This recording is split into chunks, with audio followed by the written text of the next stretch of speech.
What if I were to tell you that being a loser is actually the key to long-term success?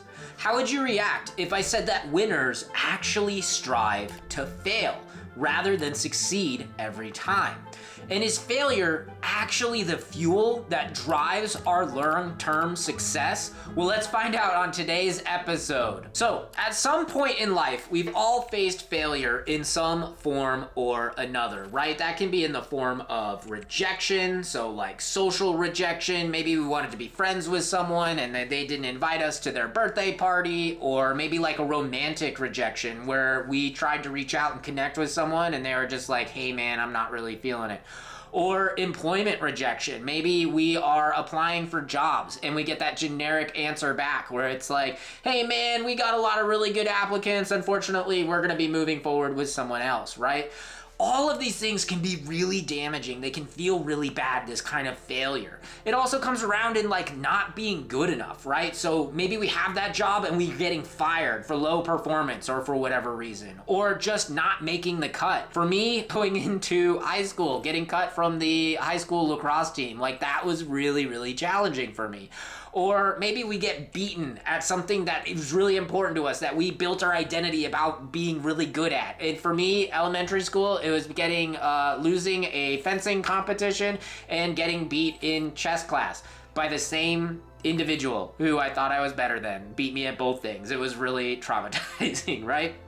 But how we choose to respond to these failures, these big moments in our life, is what separates those who unconsciously commit themselves to a life of failure and those who truly master themselves and end up becoming really good and kind of great at everything. So let's dig into it and find out how we can do this. Welcome to the Renegade Institute. All right, so what I want you to do is I want you to do a little thought exercise and think about a time in which you failed. Think about a time in when like you legitimately tried your best at something that was really important to you, that you wanted to win or succeed. But ultimately, for whatever reason, your best just wasn't good enough. How did you respond to it, right? How did you feel immediately after realizing that you didn't make it, right? We generally we feel bad, we feel uncomfortable, we feel shame, where we kind of want to undo it or we want to hide from it, right? And what did that process for dealing with those feelings look like for you? See, when we're dealing with failure, when we're faced with the undeniable truth that we were not good enough in that moment to be successful in that thing, we are faced with a massive choice. Only for most of us, we don't even realize that the choice is there, or that the decision that we're making that we're not aware of can set the trajectory for us for the rest of our lives. So on one hand, we can reject the hurt. We can reject the pain. We can stay the same person and protect our ego and our identity and our self-concept. And this option is generally easier for most. And in most cases, it's actually kind of automatic. And this is because it is a conditioned, unconscious response from a history of feeling rejection and failure as a child and trying to create these methods, the System 1 process, for insulating our ego and our identity and our self-concept. Or what we can do is we can stop and we can take a breath, we can own the hurt, take the pain, and we can choose a more difficult path. We can choose to grow and get better as a person as a result of this failure. See, the decision that we're making in that moment is we're deciding on our fate for that subject that we failed on forever going forward. And what you're actually deciding is if you're gonna be an unconscious habitual loser, or are you gonna be a conditioned winner? Now, what do I mean by this, and how does this happen? See, when life shows us that we're not good enough or that we've fallen short, we're often faced with a choice, right? We can either make an excuse, reject the hurt, protect our ego, and remain unchanged, or we can accept the pain of our failure, kill our ego, and accept the opportunity to become the better version of ourselves. When we make an excuse, we're basically creating a validation for why we don't need to improve, we don't need to get better, and we're just fine the way we are, even if the failure occurred.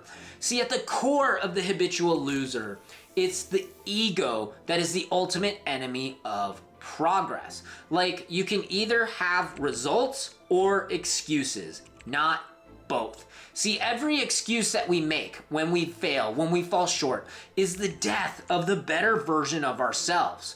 We're giving ourselves permission to be less than, and we're orchestrating the death of our conditioned winner inside of us. See, the habitual loser protects the ego by making 3 kinds of excuses at the event of a failure. See, the first excuse is going to be that outside conditions affected the results, right? And this thus invalidates the results of the failure. It's things like, oh man, my hands were just really sweaty then. Or, oh god, the sun was in my eyes. Like, I couldn't do anything about it. I can't block out the sun. The sun was in my eyes, Astrid. Or, for me, right? So, oh man, I can't do a straight bar deadlift because I have really tight hips. So unless it's a hex bar, I can't do it. Sorry guys, doesn't count, right? Like, that's my excuse out of there. The second excuse that we can use to try and protect our ego is aimed at claiming that the test and how it was ran was wrong or incorrect for some reason. Like, the test was rigged, the judges were corrupt, maybe they were paid off, or maybe they're just good friends with the person that beat us, so they've given them kind of an edge. Or maybe the conditions weren't correct, right? How we failed was the result of improper weather or whatever. It's not because that we have some sort of shortcoming. And the measures of the result were off or inaccurate. We're like, oh, well, they just timed us with our phone and not the official stopwatch, right? So that doesn't really count, right? We're invalidating the results to try and protect ourselves from acknowledging that we failed. And the third excuse is when we say that the things we were tested on don't actually matter, right? We kind of accept the fail. We're not rejecting the failure. We're just saying that, you know what, it's fine. It's okay for me to suck at this. The importance of this outcome is not important to me. And so, like, maybe we lose at a basketball game and we're like, that's okay. Basketball's stupid anyway. It's a good thing I'm so much better at this other thing that's way more important, right? Or I don't care to be good at XYZ thing, so it's okay that I suck at it. Or it's okay because I'm actually really good at this other task that's way more important, so I don't need to be good at this one. But see, the problem is we can only get better. We can only learn from failure. We can only improve if first we acknowledge our shortcomings, recognize and own that we failed, and then make a plan of attack for how we're going to improve upon it next time.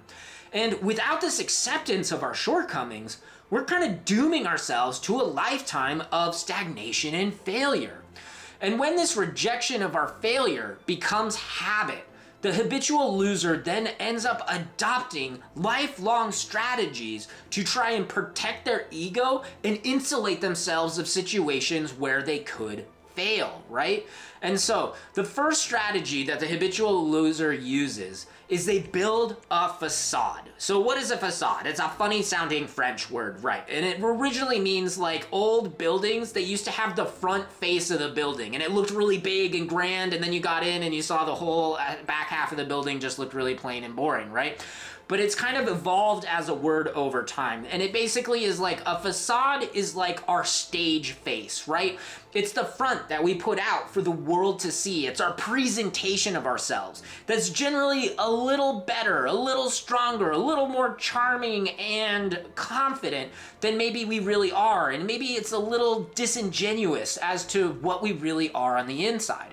It's basically an outward appearance that is maintained to conceal a less pleasant or credible reality. If you want to see awesome examples of this, watch the show Mean Girls. Like, they are always code switching between their facade front. They're like, oh, I'm super nice and bubbly and awesome to everyone, to their real front where they're actually really nasty and backstabbing and cutting and like just terrible human beings to each other. And they're constantly code switching between their real selves and their facade. So this brings us to the second strategy that habitual losers use to try and insulate themselves from the outcomes of failures. And that is by using a strong focus and emphasis on appearances rather than outcomes, right? So habitual losers, they end up relying on things that portray success and confidence, but are actually unrelated and don't require any sort of legitimate sacrifice for that success.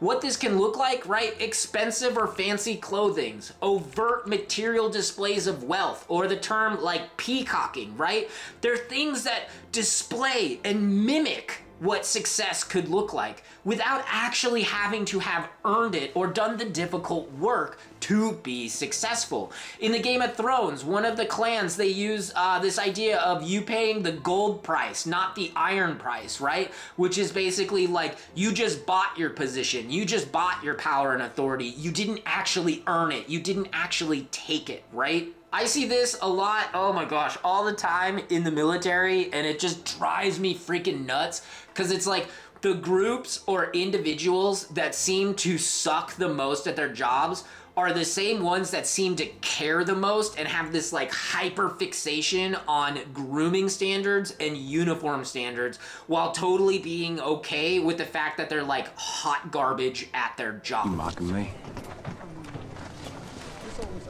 Hairs hanging from your face, beyond your mouth areas. You are unsightly, unsanitary, and in violations of Godfather's grooming standards. You reach me? Sergeant Patrick! And so, like, I've had the opportunity to work with a bunch of different units and a bunch of different people, and I found that the units that truly crush it, right, the ones that are super squared away, they only care about one thing and one thing only, and that is outcomes. They are, like, they just look at you and they're like, are you legitimately and demonstrably an absolute stud at your job? And anything else outside of that, they're like, it's kind of flexible or maybe even irrelevant, right? Because the outcomes speak for themselves. They don't need to be fabricated. They don't need to be promoted. And so when you fixate on grooming standards and appearances, it's a way of kind of like shielding yourself and putting on a veneer of being a professional without having to do the work to actually become a professional.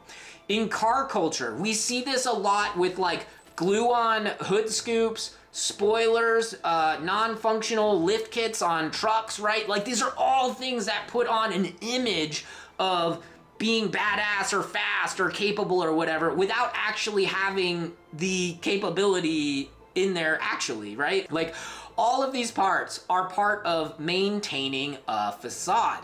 And this is also like individuals who use this with their attitudes, right? Well, they'll talk a big game, but they have very little follow through, right? Or kind of like a forced cockiness or arrogance. They kind of lean into the, well, maybe I'll just fake it till I make it, right? See, in all of these examples, the habitual loser is kind of leaning into and compensating with looks, attitudes, and appearances that mimic success. They replicate what a successful person might look like, but it also covers the fact that they don't actually truly have what it takes. The barrier to entry for these things is so much lower than actually just being good at what you do. So this brings us then to the third strategy of the facade, which is a deep avoidance of scrutiny, right? We don't like inquiry, we don't like testing, we don't like when people verify if our facade is real or not when we're operating from that position. Like all facades, it's a show. It's only convincing from a certain distance, from a certain angle, right? Like it's a magic show. It's like, oh wait, you need to stand over there and please don't come any closer because you're gonna see right through this freaking thing that I'm making, right?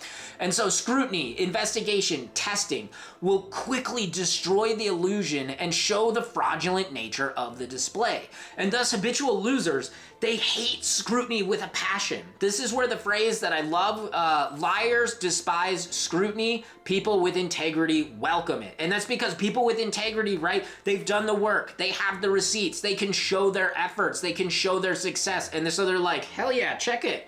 Check my work. Let me prove that I'm good at what I do. People that don't have the receipts don't want you looking for or asking for them, right? This then brings us to the second strategy that habitual losers use, which is avoiding challenges altogether. So all those last ones were all about maintaining the facade. This is now about avoiding the challenge altogether. See, right? When you know that you're not going to push yourself, that you're not going to overcome or grow from failures. What you do is you develop strategies to kind of navigate your way around them so you don't ever actually have to do them in the first place and come up with the excuses that invalidate your poor results, right? So like, I can't be wrong if I've never been tested, right? And so what ends up happening is that these habitual losers end up making excuses for why they can't participate. Like, hey, oh, we got a PT test today. Oh, that's great because I have an appointment. Or, oh, that's wild because I'm on profile, so I can't do the PT test today.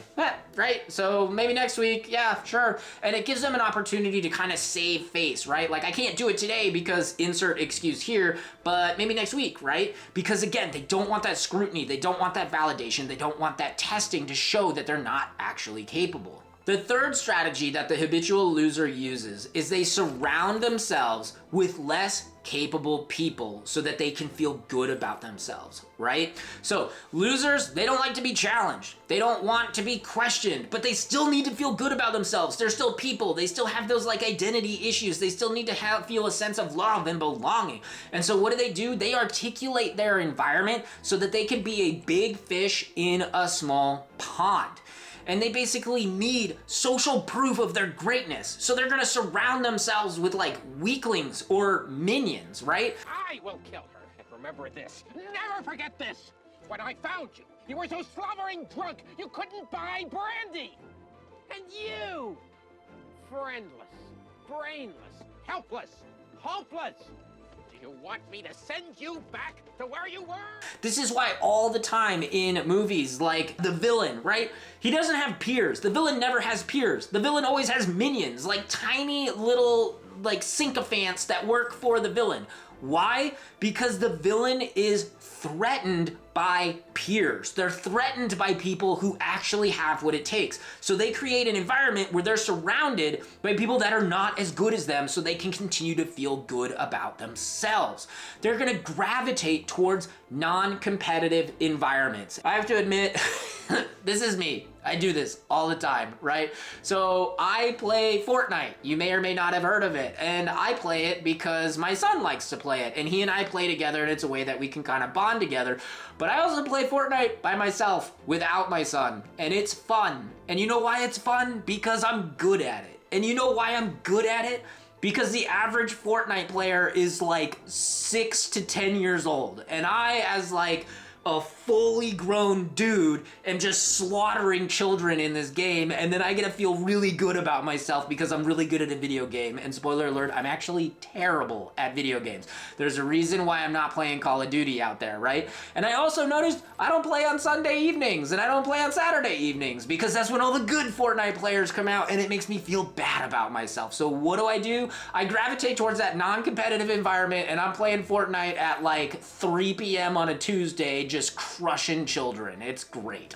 The fourth one that we got going on is habitual losers are violently aggressive against conditioned winners who threaten their facade. All right, if there is one thing that I need you guys to take from this episode, it is this point. And please, please, please listen and pay attention and be on the lookout for this when you are out in your world doing your thing, because I know you guys are gonna be crushing it, right? The habitual losers, right? They're gonna put on this show of confidence, but secretly inside they are deeply insecure, right? They know their limitations, they know their weaknesses, and they know that they have to put great effort into hiding their flaws in order to maintain this facade, maintain this veneer, right? And this is an active process that requires constant energy and investment and exertion from the habitual loser, right? The habitual losers, they have a deep, visceral fear of the conditioned winner because true confidence, true capability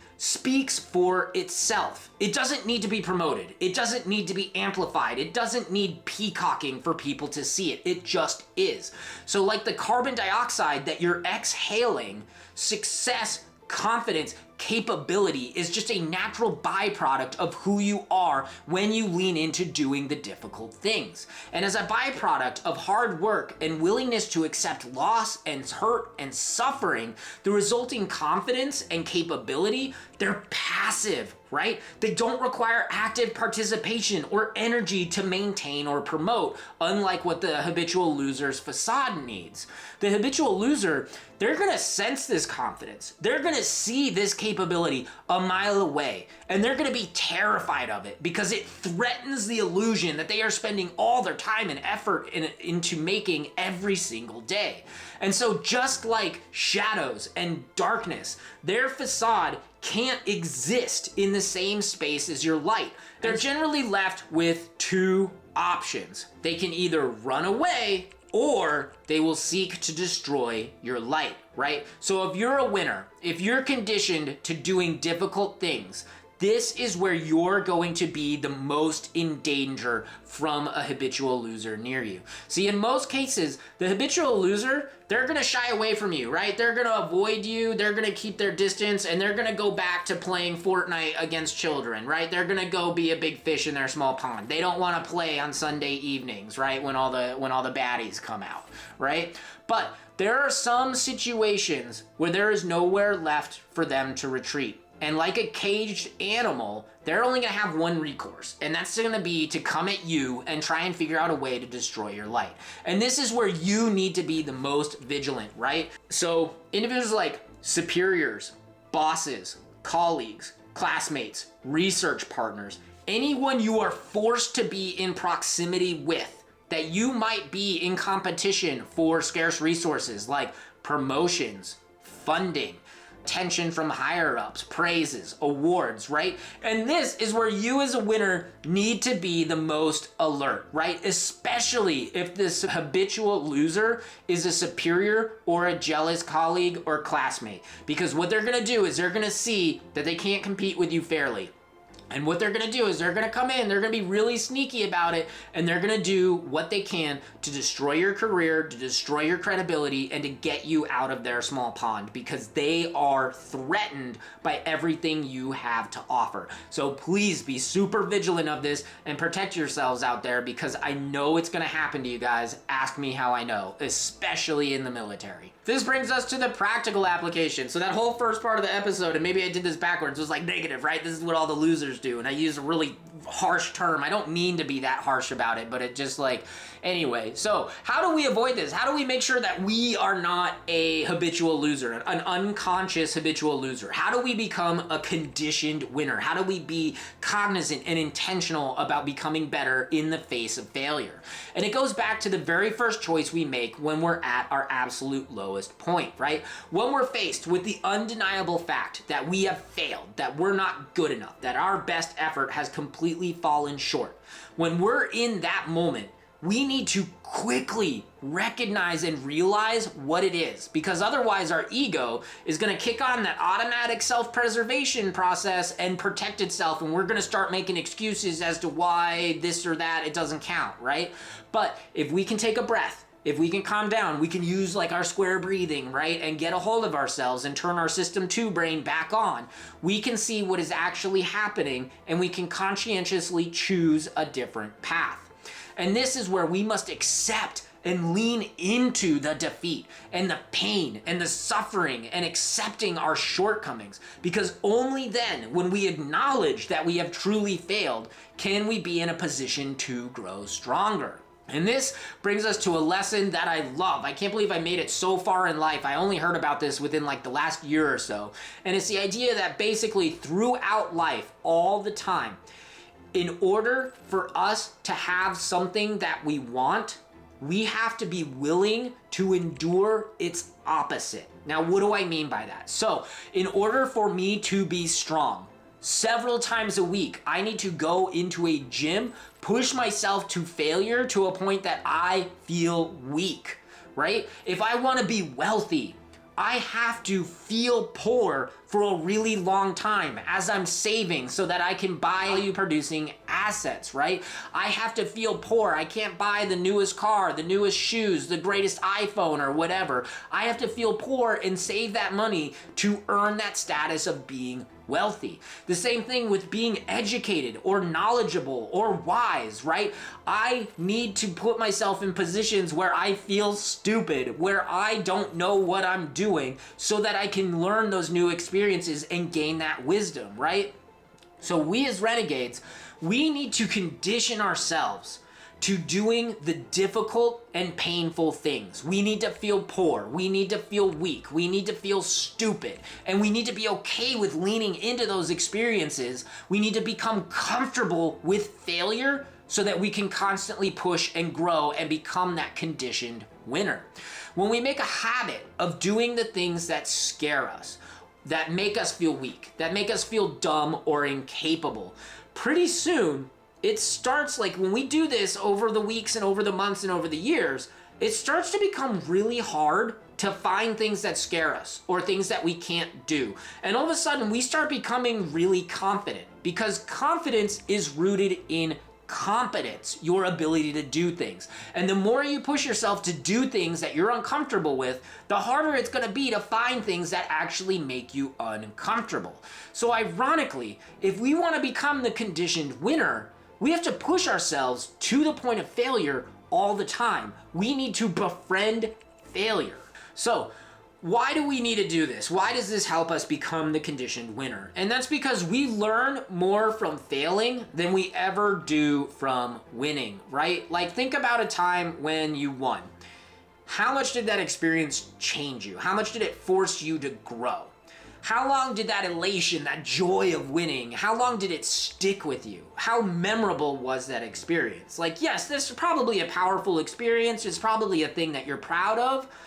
But in the end, it probably didn't push you to change very much. You probably didn't need to grow too much from it.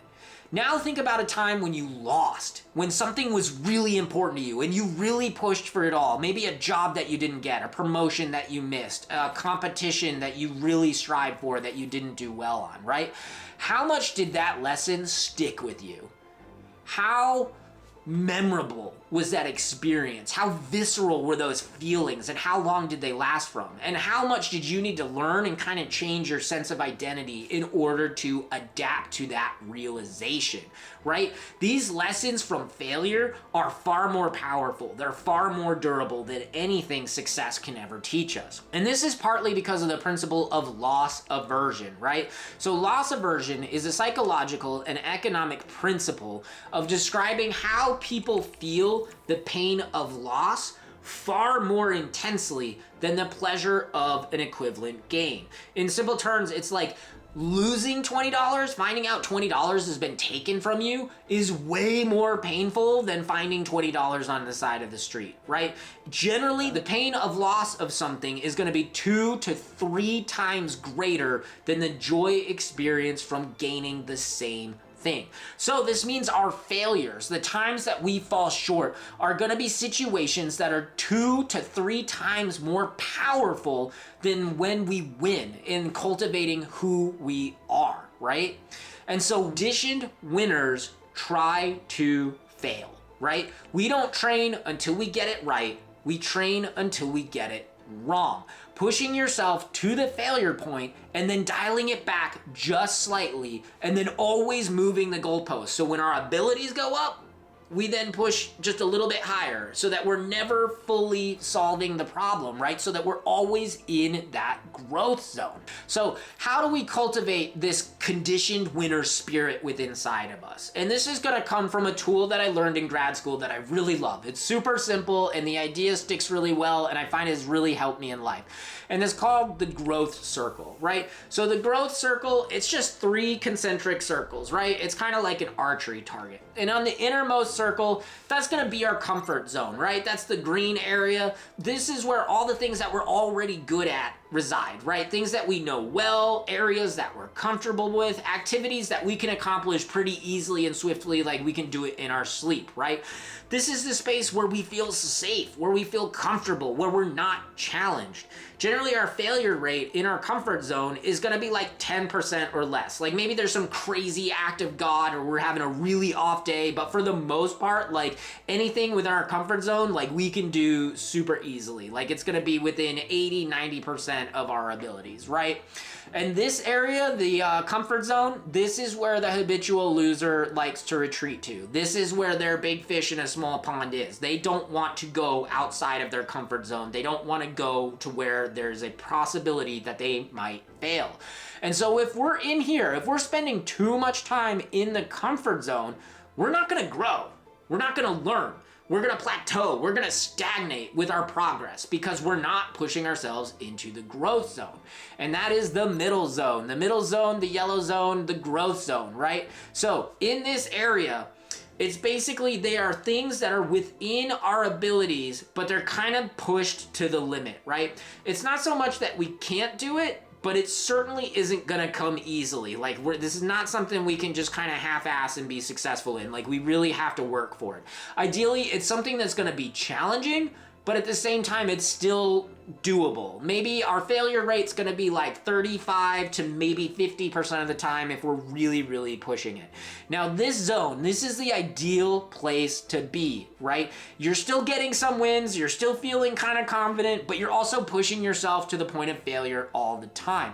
And the growth zone, this is where the conditioned winner is gonna live, right? They're gonna be constantly leaning into discomfort, leaning into things that scare them, and challenging themselves, but not pushing too far, but in a place where they are constantly growing and expanding their abilities, right? And so when you're in the growth zone, you're growing and you're getting better and you're getting more capable.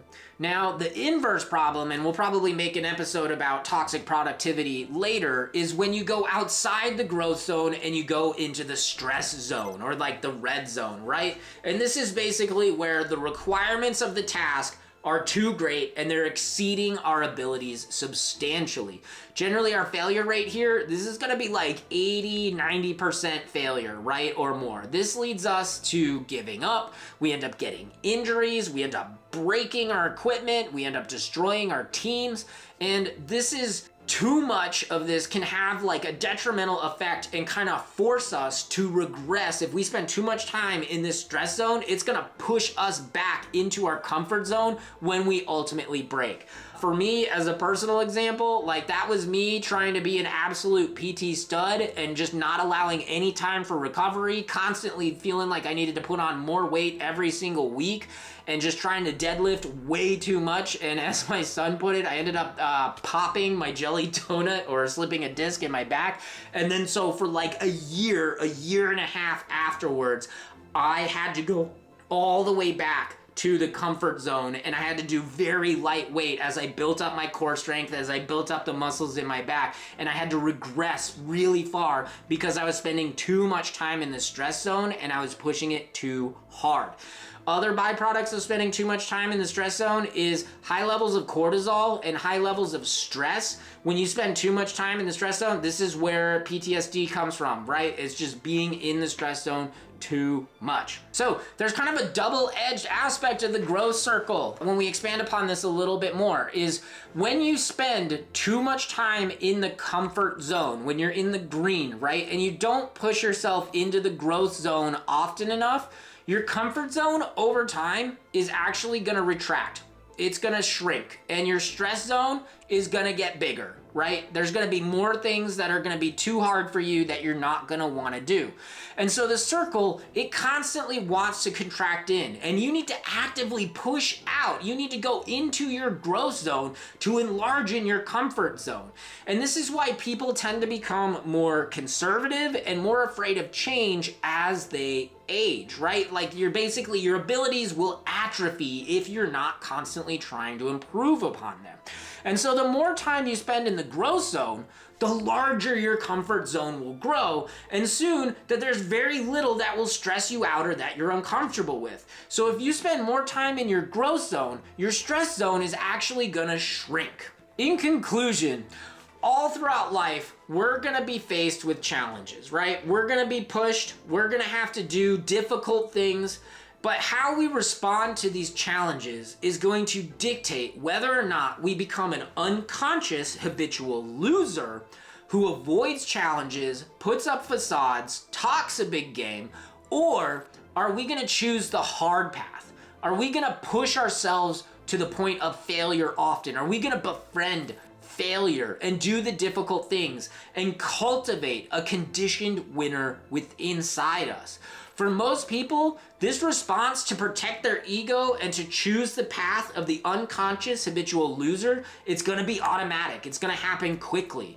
And so we need to understand that we've been trained since childhood as a system 1 response to protect ourselves, to insulate ourselves from bad feelings, to protect our sense of identity. So for most people, the response to protect their ego, right, and to choose the path of the habitual loser is going to be automatic.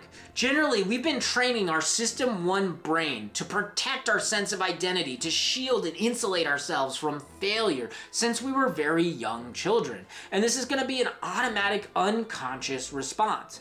So if we're going to become the conditioned winner, right, we're going to need to recognize what our default programming is and kind of actively push back against it, right? It's just like going into that growth zone and pushing our comfort zone larger.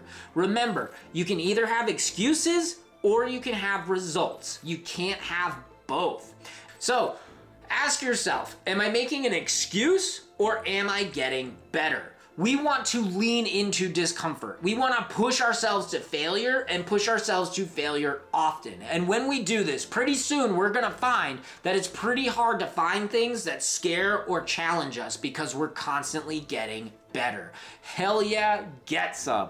All right, so what did you guys think? Was this a good one? Is this content resonating with you? If it is, drop a comment down below. Tell me of a time when you had to take a big L and how that actually ended up making you a better person going forward. Or better yet, tell us about something that we got wrong. Maybe we failed or we're falling short on our end so that we can face our own shortcomings and become better ourselves. But no, I'm only going to continue playing Fortnite against 6-year-olds. You can have your Call of Duty. I don't need that. Thank you. As far as the channel has been going, at the time of this filming, we have had a great first month or so. We've grown from about 12 subscribers to just over 70, so you better watch out now. I got 70 full subscribers, and we're very excited to be seeing how things are progressing, even though it is slow, and we got to be compassionate with ourselves. So if you're watching this, congratulations. You are one of the OG supporters of the Renegade Institute. You are one of the OG Renegades. And if you want to help the channel out and keep this kind of content coming, hit that like or that subscribe button if you think we've earned it. And if you really want to be a G and do us a solid, please consider sharing this episode with a friend or someone else that you work with. Right now, we just really need to grow the audience so that we hit a sustainable number. Otherwise, I got to go back to bartending and waiting tables and being poor. And then you guys aren't going to get any more great content. So please share this episode with others and bring more Renegades into the fold. That brings us to our closing thought and quote of the day. This is going to be coming from the former Force Recon Marine and one of the founders of Magpul, Travis Haley, who said, "Amateurs train until they get it right. Professionals train until they can't get it wrong." Anyhow, that's all I got for you guys. I hope you enjoyed this episode. Lux Via, my friends. Cheers.